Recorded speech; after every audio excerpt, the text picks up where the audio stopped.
우리 예수님은 위대한 교사라고 지난주 말씀드렸습니다. 그분의 가르침은 인격의 바탕에 둔 가르침이고 또 권세가 있었고 또 여러 표현법, 과장, 과대 표현 이런 표현법을 통해 가르침의 도구가 없어도 청중들을 열광시키고 교훈이 마음에 딱 새겨지도록 그렇게 가르치셨다 말씀드렸습니다. 그의 가르치는 방법 가운데 특별한 것이 비유라고 했는데요. 하나님의 영광을 비추면서도 인간적인 장벽을 자연스럽게 넘어서게 하는 허세를 부리지 않는 이야기. 그분의 가장 직접적이고 독특한 전달 방식. 이것이 비유다 말씀을 드렸습니다. 비유와 더불어 우리 예수님께서 대화하시며 또 교훈을 주시면서 가장 자주 사용하신 방법이 또 하나 있습니다. 그거는 질문입니다. 예수님의 말씀을 가만히 보면 질문이 참 많습니다.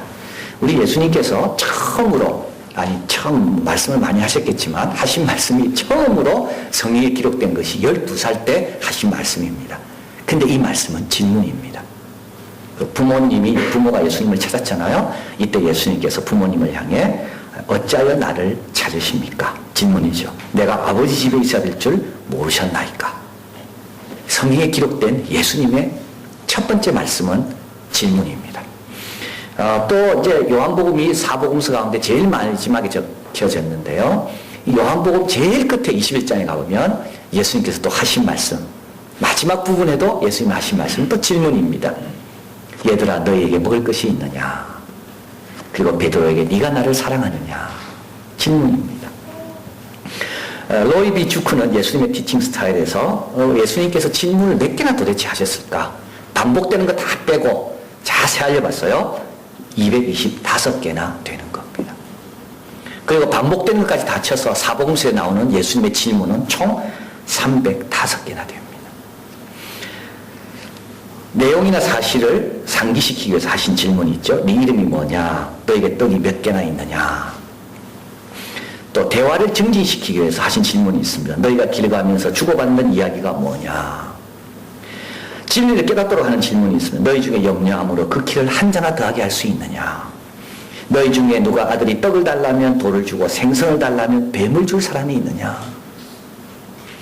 동의를 구하기 위해서 하신 질문도 있습니다. 밖을 만드시니가 속도 만들지 아니하셨는가? 소경이니 소경을 인도할 수 있느냐?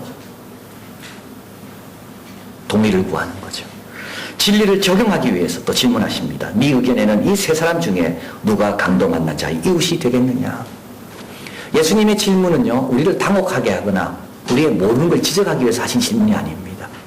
이렇게 많은 질문을 사용하신 것은 대화를 끌어내기 위해서, 오히려 생각하게 하기 위해서, 예수님의 질문 뒤에 있는 그 교훈을 묵상하게 하기 위해서 예수님께서 이런 여러 질문을 하셨습니다. 그런데 이제 오늘 본문도 질문이 4개가 나오죠. 오늘 본문도. 근데 이제 오늘 본문 앞에 있는 두 질문과 뒤에 있는 두 질문은 성격이 완전 다릅니다. 앞에 있는 두 질문, 사람들이 나를 누구라 하느냐, 너희는 나를 누구라 하느냐, 이 질문과 뒤에 있는 질문, 사람이 무엇을 주고 제 목숨을 바꾸겠느냐. 앞에 있는 질문은 단서가 없는 질문입니다. 보통 질문은 예, 아니요, 답하면 되고요. 보통 질문은 그 질문 그 문구에 답이 다 들어 있습니다. 그런데 앞에 있는 두 질문, 사람들이 나를 누구라 하느냐, 너희는 나를 누구라 하느냐, 이 질문에는 단서가 전혀 없습니다. 참 어려운 질문이에요. 그리고 이 질문을 패스할 때만이 예수님은 이제 비로소 새로운 단계를 가르치게 되는, 예수님도 제 아들도 긴장하게 하는 질문이 바로 이 질문입니다. 31절에 이렇게 나와 있죠. 인자가 많은 고난을 받고 장로들과 대제사장들과 서기관들에게 버림받아 죽임을 당하고 사흘 만에 살아나야 할 것을 비로소 저희에게 가르치시되, 이 질문의 답을 바로 할 때 주님께서 새로운 단계로 넘어가신다는 겁니다. 그래서 오늘 본문 이 마가복음 8장은요 아주 중요한 본문입니다. 왜 중요한 본문인가 하면 1장부터 8장 앞부분까지 내용과 이제 8장 이후부터의 내용이 완전히 달라지는데, 그 달라지게 되는 계기는 어디 있는가 하면 제자들이 이 질문에 답을 제대로 했기 때문입니다. 그래서 1장에서 8절까지는 예수님이 누군가를 소개하기 위한 기적들이 많이 나오고요. 이제 8장 후반부터는 예수님이 메시아의 힘을 알았기 때문에 그 메시아가 지는 십자가에 대해서 쭉 내용이 나옵니다. 그래서 앞부분은 기적, 이적 기사가 많이 나온다면 뒷부분은 순환의 기사예요. 근데 그 결정적인 순간에 뭐가 있냐면 이 질문이 있는 겁니다. 오늘 예수님께서는 제 아들에게 질문하십니다. 사람들이 나를 누구라 하느냐. 이때 이 좀 쉽습니다. 다른 사람이 말한 것을 그냥 들은 대로 이야기하면 되니까요. 세례 요한입니다. 엘리야입니다. 선지자 중에 한 명입니다. 이렇게 답합니다. 근데 예수님은 그 답이 마음에 들지 않습니다. 틀린 답이죠. 그래서 제 아들에게 또 묻습니다. 너희들은 나를 누구라고 하느냐? 너희는 나를 누구라고 하느냐? 여러분, 예수님께서 여러분에게 나와서 너희는 나를 누구라고 하느냐? 뭐라 답하실까요? 많은 사람들이 대답한 그 대답하고 똑같으면 주님 실망하실 거예요. 그렇게 예배 많이 드리고 그렇게 성경 공부 많이 하고 그렇게 기도 많이 하고도 답이 예수님 믿지 않는 사람과 똑같으면 주님은 실망하실 거예요. 그 다음 단계로 못 넘어가요. 베드로가 뭐라 말합니까? 베드로가 주는 그리스도입니다. 한번 따라해 보겠습니다. 주는 그리스도입니다. 참 중요한 내용이에요. 독일의 철학자며 신학자입니다. 폴 틸리는 이 대답이 인류 역사에서 최대의 사건이라고 말합니다. 한 인간이 다른 인간을 향해 당신은 그리스도라고 말했다는 거예요. 그리스도란 말은 무슨 뜻입니까? 메시아란 말입니다. 히브리어는 메시아, 헬라 말은 그리스도. 메시아란 말은 무슨 뜻인데요? 역사를 완성시킬 분이라는 말입니다. 예수님은 누굽니까? 역사를 완성시킬 분입니다. 바로 이 말입니다. 주는 그리스도입니다. 세례 요한, 엘리야, 선지자 중에 한 사람, 이들의 특징이 있습니다. 이들은 뭐죠? 완성시킬 분을 기다리는 분이에요. 완성시킨 분이 온다는 것을 가르쳐주고 기다리게 하는 사람들이 세례 요한이고 엘리야하고 선지자 중에 한 명입니다. 예수님은요, 완성자로 오신 분이 예수님입니다. 예수님으로부터 이제 역사는 끝난 겁니다. 역사는 절정에 도달한 겁니다. 더 이상 기다릴 필요가 없는 겁니다. 이게 바로 이 주는 그리스도라는 뜻입니다. 더 이상 다른 곳에 갈 필요가 없는 거예요. 더 이상 똑같은 제사를 드릴 필요가 없는 거예요. 단 한 번으로 제사는 끝난 거예요. 이게 주는 그리스도라는 고백인 거예요. 참 중요한 고백이죠. 여러분, 우리가 주는 그리스도라고 고백하면서 또 다른 데로 갑니까? 주는 그리스도라고 고백하면서 또 다른 걸 또 딴 걸 기다리고 있습니까? 이건 그 고백의 의미를 모르는 겁니다. 주는 그리스도라는 말은 이제는 끝났다는 겁니다. 그래서 콜롬비아 대학의 설교학 교수인 크레독은 이렇게 말합니다. 메시아의 첫 번째 의미며 중요한 업무는 사람의 메시아 기다림을 그만두게 하는 것이다. 더 이상 메시아를 기다리지 않도록 하는 것이 메시아의 첫 번째 임무다. 이게 주는 그리스도라는 뜻인 겁니다. 이후부터 우리는 예수를 뭐라고 부릅니까? 예수 그리스도라고 부르는 겁니다. 여러분, 이제 예수 그리스도라고 부를 때마다 딴 걸 생각하면 안 됩니다. 예수 그리스도 끝났다. 나는 더 이상 바랄 것도 없고 바랄 필요도 없고 바라서도 안 된다. 그 안에서 다 해결받아야 된다. 주는 그리스도다. 그리고 예수 믿는 사람을 뭐라 부릅니까? 우리는 그리스도인인 겁니다. 자, 그래서 베드로가 주는 그리스도라는 이 고백이 예수님의 이름의 별명을 예수 그리스도로 붙이게 했고 우리를 그리스도인으로 부르게 한 겁니다.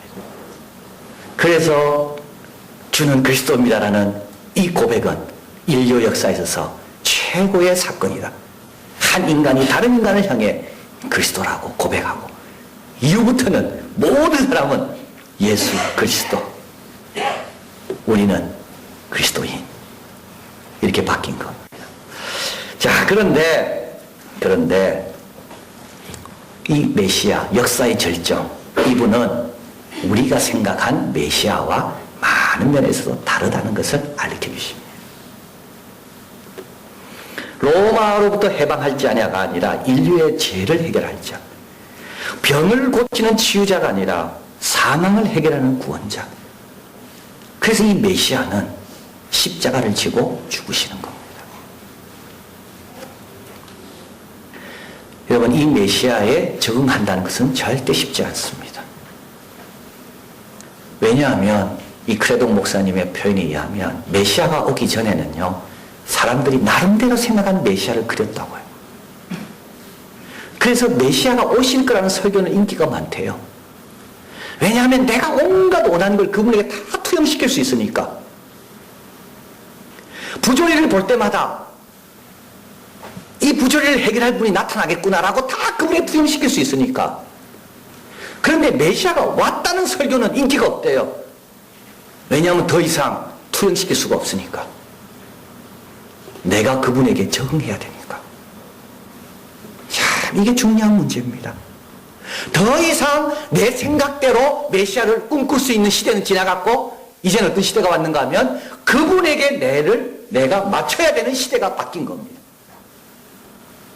이 시대는 어떤 시대인데요? 여전히 부조리가 많지요. 메시아가 오지 않았을 때는요, 부조리가 많아도 위로가 됩니다. 메시아가 오면 해결해 줄 거니까. 근데 메시아가 왔다고 하는데도 부조리가 많아요. 이거는 참 어려운 일인 겁니다. 그래서 예수님께서 천국 비유를 말씀하며 겨자씨가 떨어졌다고 이야기해요. 떨어졌는데도 여전히 잡초는 많고 태풍은 불고 비는 오고 가시는 나고.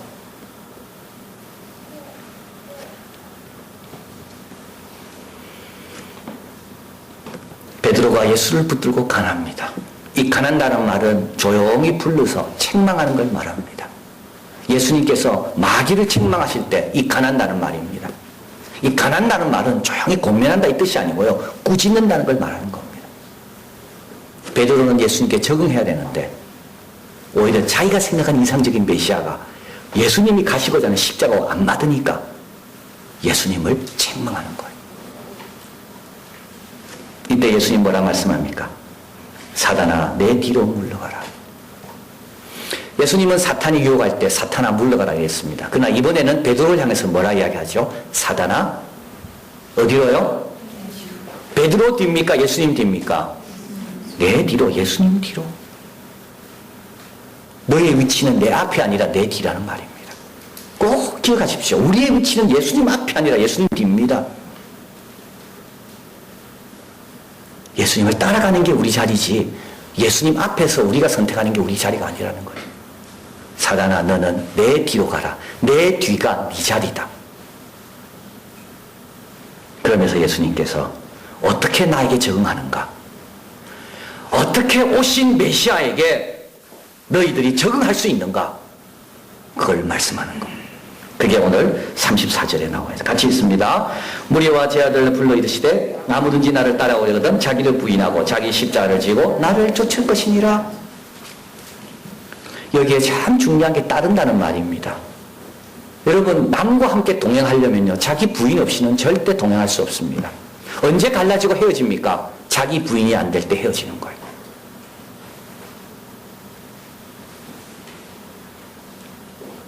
누구를 따라가려면요 자기 부인이 돼야 그 사람을 따라갈 수가 있는 겁니다. 이거는 지극히 상식적인 거고 지극히 자명한 겁니다. 예수님을 따라가는 데 있어서 하나님을 따라가는 데 있어서 우리에게 제일 중요한 가장 초보적이고 기초적인 게 뭐냐 하면 자기를 부인하는 겁니다. 여리고 앞에서 자기를 부인해야 돼요. 그래야 7바퀴를 도는 거예요. 홍해 앞에서 자기를 부인해야지 홍해 발을 담그는 거예요. 자기 부인이 안 되면 절대 앞으로 못 나갑니다. 누구와 동행하려면 자기 부인이 돼야 되는 거예요. 직장에서 그거 동행하려면 자기 부인이 안 되면 직장 생활 못 하는 거예요.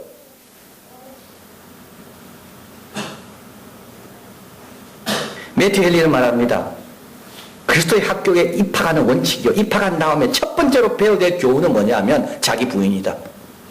왜냐하면 자기 부인은 이 학교에서 가르치는 다른 교훈을 배우기 위한 필수적으로 구비해야 될 조건이기 때문이다. 이거 안 되면 시작도 못하는 거예요. 매번 결심해야 됩니다.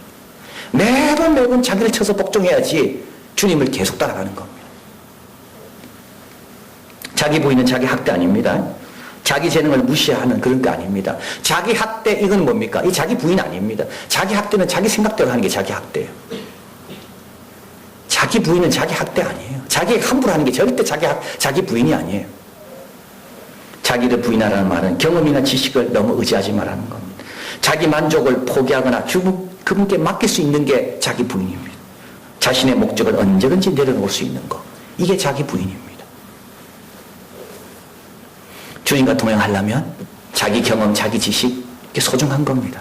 그러나 때로는 그거를 주님께 맡겨야 될 때가 있다는 거예요. 자기 목표 열심히 준비했지만 때는 주님 앞에서 내려놓아야 될 때도 있다는 겁니다. 이게 자기 부인인 겁니다. 밤이 맞도록 수고했지만 자기 부인은 뭡니까? 말씀에 수고 안 하는 게 아닙니다. 수고 다 합니다. 말씀에 의지하여 그물을 내리이다. 이게 자기 부인인 거예요. 주님은 주님에게 적응하려면 자기 부인, 두 번째는 자기 십자가를 지라는 겁니다.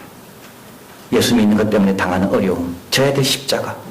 이건 자기가 부족해서 지는 십자가 아닙니다. 자기가 실수하고 어리석어서 감당해야 될 짐이 아니라 예수님을 따라가는데 져야 될 짐들. 예수님 계명에 순종하려고 하니까 져야 될 짐들. 주님은 말씀합니다. 십자가 지고 나를 따르라. 십자가 있다고 도망가지 마라.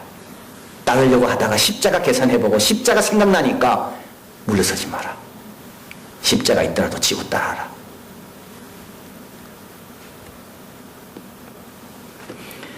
그 다음에 마지막으로 나를 따르라.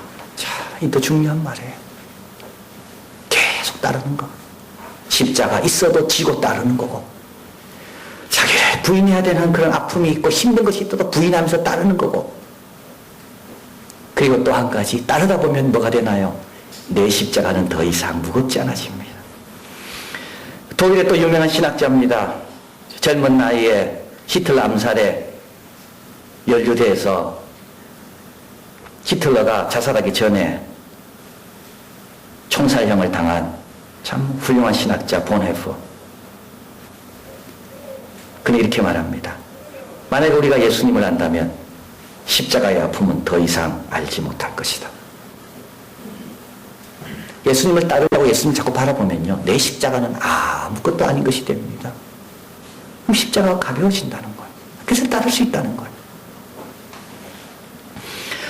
주님은 말씀합니다. 나에게 적응해라. 메시아는 왔다. 네 고백대로 나는 그리스도다. 이제 끝났다. 그러나 세상은 여전히 문제가 많고 세상은 여전히 부조리하지만 내가 왔으니까 나에게 맞추어라. 자기 부인하고 십자가 지고 나를 따라라. 자, 그러면서 주님은 약속하시는 게 있습니다. 35절 같이 읽습니다. 누구든지 제 목숨을 구원코자 하면 잃을 것이요 누구든지 나와 복음을 위하여 제 목숨을 잃으면 구원하리라. 목숨을 잃는 자에게 새로운 생명이 주어진다. 그리고 또 질문하시죠. 천하를 얻고도 자기 생명을 잃으면 무엇이 유익하겠는가? 사람이 무엇을 주고 자기 생명과 바꾸겠는가? 이 말은 뭡니까? 잃어버리는 거 없이 더 받게 된다는 걸 이야기하는 겁니다. 잃어버리는 것 없이 더 받게 된다는 거예요.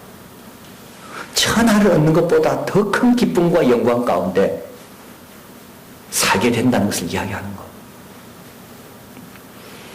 사도 바울은 빌립보 3장 8절 9절의 말씀입니다. 내가 그를 위하여 모든 것을 잃어버리고 배설물로 여기면 그리스도를 얻고 그 안에서 발견되려 함이니. 이런 자가 뭘 발견합니까? 그리스도를 새롭게 발견하고 그 안에 있는 나를 발견하는 겁니다. 본헤프의 표현에 빌리면 십자가를 지려고 따라갈 때 십자가를 발견하는 게 아니라 그리스도를 발견한다는 겁니다. 사도 바울의 표현이 하면 내가 그 안에 있음을 발견하는 거예요. 이게 천하를 보다 귀한 기쁨과 영광을 말하는 겁니다. 케빈 밀런이 적인 종기봉투 크리스마스라는 소설이 있습니다. 여기 주인공은 9살입니다. 더 이상 산타를 믿지 않는 나이가 된 겁니다. 산타는 없다. 근데 자꾸 자기 아버지가 쇼핑센터에 가서 줄을 서서 산타에게 네가 원하는 목록을 적으라고 이야기합니다. 그래서 아버지가 가서 쇼핑센터에 가요.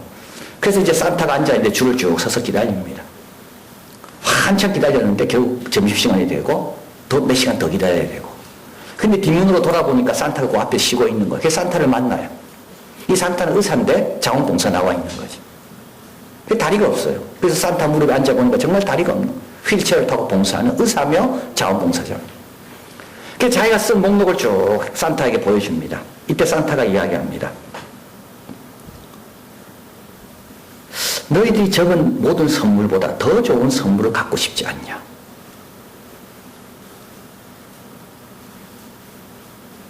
이게 열쇠죠. 이 소설의 주제입니다. 네가 갖고 싶은 장난감보다 이번 성탄절날 더 좋은 걸 갖고 싶지 않냐? 이때 주인공 형제는 말합니다. 이것보다 더 좋은 것도 있습니까? 이것보다 더 좋은 걸 상상해 본 적이 없는데요. 그래서 산타가 말합니다. 목록에다가 이렇게 적어라. 결코 원한 적이 없는 크리스마스 선물. 결코 원한 적이 없는 크리스마스 선물. 그러고 나서 산타가 이야기합니다. 월요일부터 내가 이 목록을 소아병동에 가서 병원에 가서 아주 힘들어하고 내년 또 크리스마스를 기약할 수 있을지 없을지 모르는 그 아이들을 위해서 목록을 좀 받아야 되는데 네가 그걸 좀 도와라. 그래서 그걸 돕게 돼요. 그리고 아이들이, 그 환자들이, 환우들이요, 어린아이들이 성탄 연습을, 연극 연습을 하게 되고, 인도에 있는 한 아이는, 인도 출신, 인도에 부모를 둔 아이죠.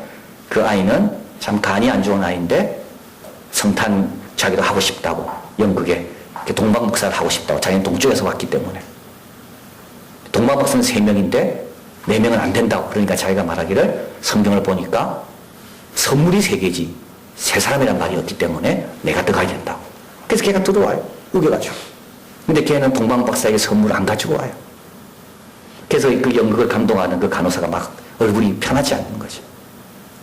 황금, 모략, 뭐 이걸 다 내야 되는데. 근데 얘는 편지 같은 걸 하나 가져옵니다. 예수님이 우리에게 원하는 것은 금도 아니고 향유도 아니고 서로 사랑하라는 거였는데 나는 서로 사랑하며 살겠어. 뭐 이런 내용이 나옵니다. 그리고 카트리라는 여자가 나오는데 이제 그 학생은 뇌종양 수술을 했기 때문에 어린아이가 얼굴에 머리가 하나도 없기 때문에 머리카락이, 그 아이는 늘 종이봉투를 쓰고 다닙니다. 종이봉투를 벗지잖아요.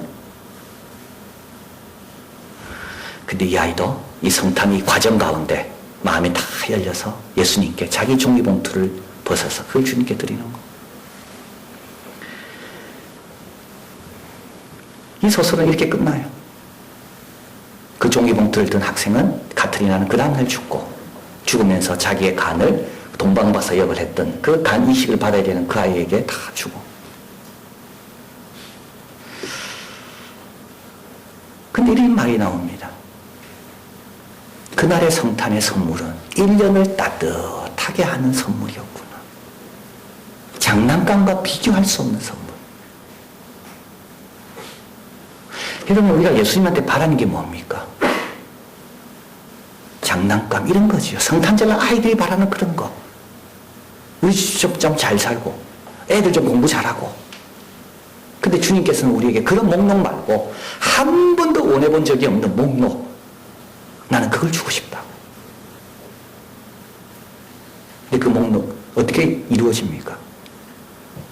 자기를 부인하고 자기 십자가를 지고 주님을 쫓을 때만이 천하를 얻는 것보다 더 소중하고 부유하고 풍요로운 선물을 받는다는 겁니다.